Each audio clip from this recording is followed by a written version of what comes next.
Welcome to The Explainer. So today we're going to tackle the pediatric abdominal exam.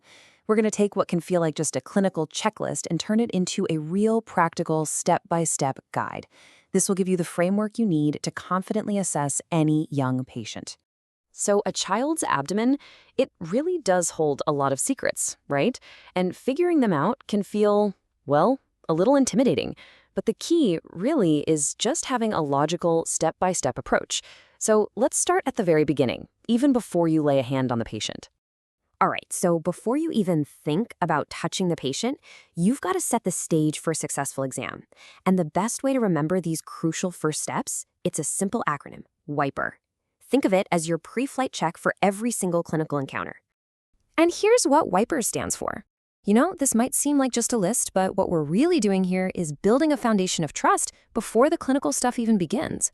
Washing your hands, introducing yourself, getting permission, making sure you have proper exposure from the nipple down to the knee, and then repositioning the patient. These are not just formalities. They're absolutely essential first steps. Okay, so once you've done all that, your first clinical move is to actually take a step back. The examination really kicks off from the end of the bed.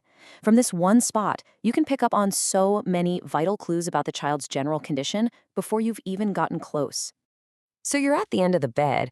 What are you actually looking for? How do you organize your thoughts so you don't miss anything?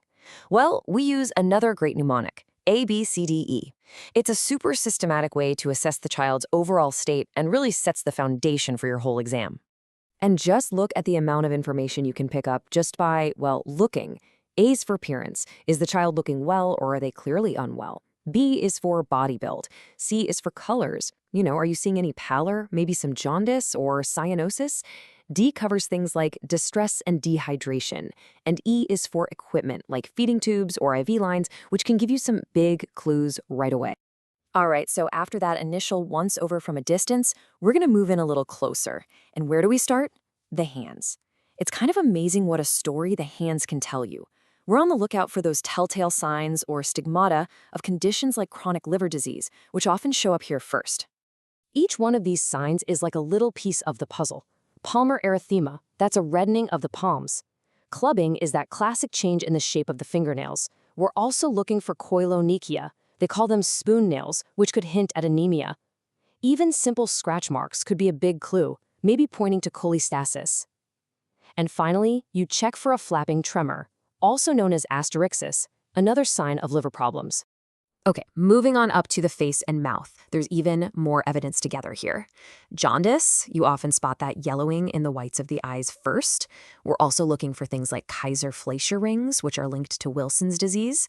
And inside the mouth, inflammation like cheilitis or glossitis can point to specific nutritional deficiencies, like a lack of B vitamins.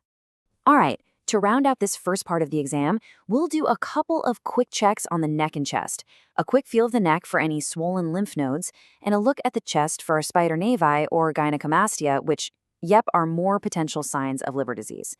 And with that, our end-of-the-bed assessment is done. Now we can finally focus on the main event, the abdomen itself.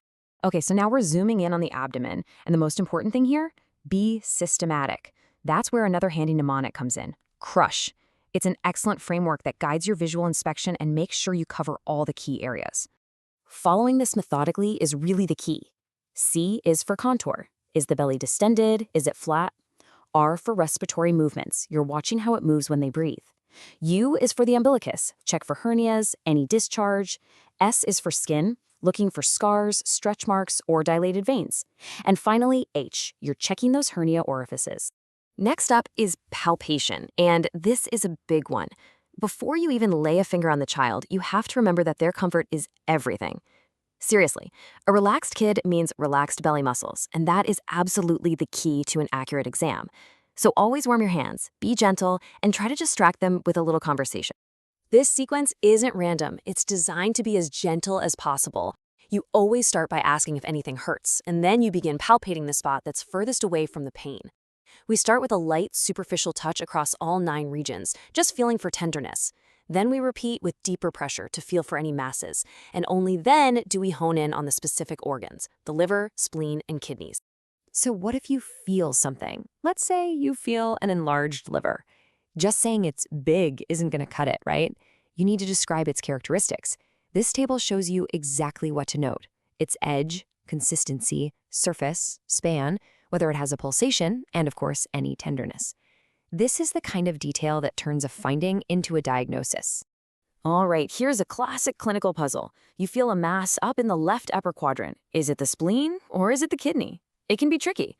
This slide lays out the key differences. A spleen usually moves when they breathe and has this little notch you can sometimes feel. A kidney typically doesn't.